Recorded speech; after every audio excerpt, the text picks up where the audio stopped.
He said he is so enjoying this opportunity to work with young guys, and you see his leadership and his coaching as you watch the game, and there they go right there, Green to Kuminga. A great defensive play by Green on the leak out, found by Jack, and some fireworks from these athletic studs.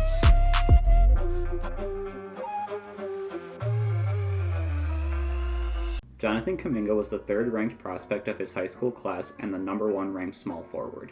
Kuminga received at least 29 offers from colleges per Rivals.com, but instead chose to forego college and try out the new G League route for one-and-dones. In a highly abnormal season, Kuminga and other G Leaguers played the whole season in roughly 1 month while in the Disney World bubble. All in all, we had 13 G League games to evaluate Kuminga. Kuminga showed plenty of talent and potential playing against professionals in the G League, and in all likelihood will hear his name called in the top 10 of the 2021 NBA draft.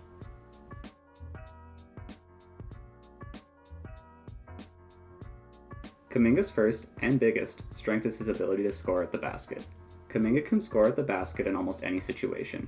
In transition, in the half court from the perimeter, out of the post, right-handed or left-handed, he can do it all. He's strong and has a great handle as a 6'8 forward. He's also plenty athletic and has the ability to finish from a variety of angles. It's very difficult to stop him from getting to the basket and finishing no matter what type of defender you throw at him. Big guys can struggle with his quickness and athleticism, while small guys can't handle his strength. While NBA players tend to be higher level defenders than G League players, it is promising that he displayed the ability to score at the basket in his first experience with professional basketball.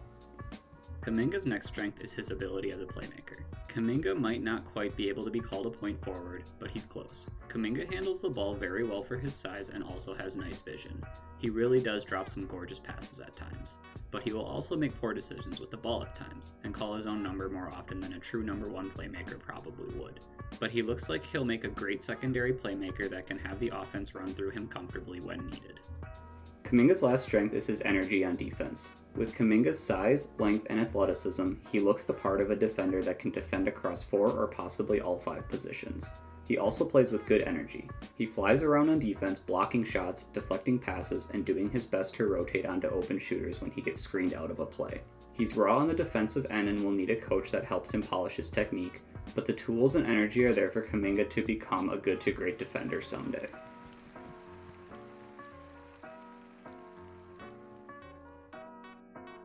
A big weakness for Kuminga right now is his outside shooting. While Kuminga has a solid looking stroke and the confidence to let it go, his numbers from outside have been underwhelming.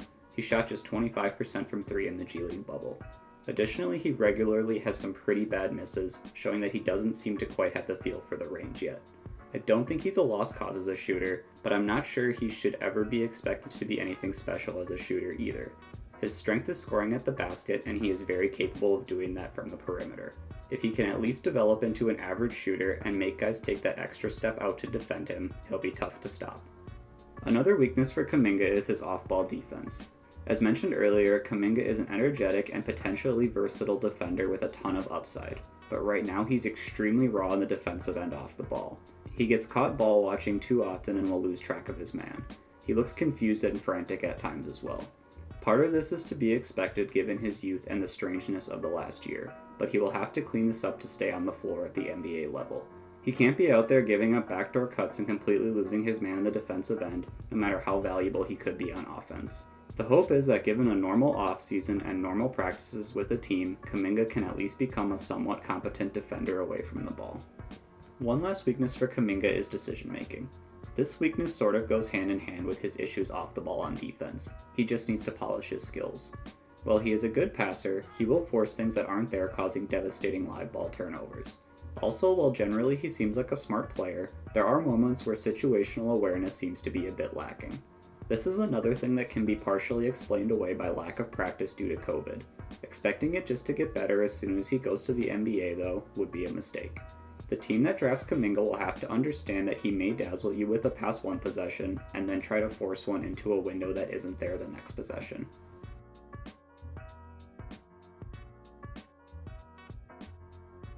This first clip gives us a look at Kuminga's ability to get to the basket. Kuminga starts with the ball near the top of the key and fakes like he's going to go right. He then starts off slow to his left but hits the gas and gets his defender to open his hips. He then effortlessly spins back into the middle and finishes the layup through contact. Kuminga over and over again has shown us that he has plenty of tools in his arsenal that can get him to the basket in a variety of circumstances. This is just one of them.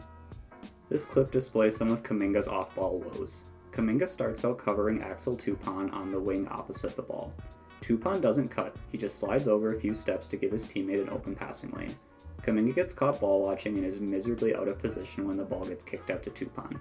Toupane has enough time to get Jimmy John's delivered while he lines up his shot and easily knocks it in. Kuminga ends the play basically guarding nobody. NBA players can pick apart this type of undisciplined defensive play. This last clip shows Kuminga's struggles with decision making. Kuminga gets the ball in a semi-transition situation on the wing and nobody is within 10 feet of him. Kuminga could pull up for 3, but instead elects to drive, which wouldn't necessarily be a bad idea. He's good at finishing at the basket, and with the defense scrambling he could potentially set up a good look. If nothing else, he could try a floater. Instead, Kuminga pulls up close to the basket and tries lobbing a pass into a very tight window under the basket. The pass is easily intercepted and ends up being 2 points the other way. It's good that Kuminga is getting these experiences with NBA speed, so hopefully he can work out his issues with making quick decisions.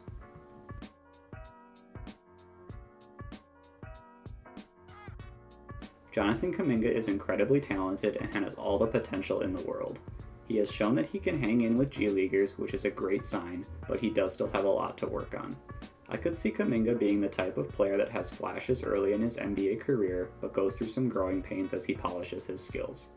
His ceiling is high. He has the potential to be a star. The worst case scenario, I think, is his shot never really develops, and he ends up having a Jeff Green type career where he gets bounced around to several teams, always teasing with his upside. My NBA comp for Jonathan Kuminga is Paul George. Kuminga has a long way to go to get to this level, but with his size, potential versatility on defense, and upside as a scorer, he has the potential to become Paul George at his best.